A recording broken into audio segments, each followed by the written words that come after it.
how to change keyboard touch and hold delay time on Samsung Galaxy S26 Ultra. So let's start the video. First of all, go to app library. Now here, so click on settings app. Now in setting, scroll down and click on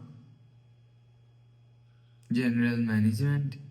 So after click on general management, click on Samsung keyboard settings.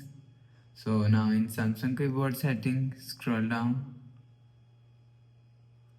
and click on swipe touch and feedback. So after click on swipe touch and feedback, so click on keyboard touch and hold delay. So if you want to change keyboard touch and hold delay, so you will select 0.2, 0.3, 0.5 second and custom. So after selecting, go back to home screen, refresh phone. So that's how you can change keyboard touch and hold delayed time on Samsung Galaxy S26 Ultra. So if you like the video, please subscribe. Thanks for watching.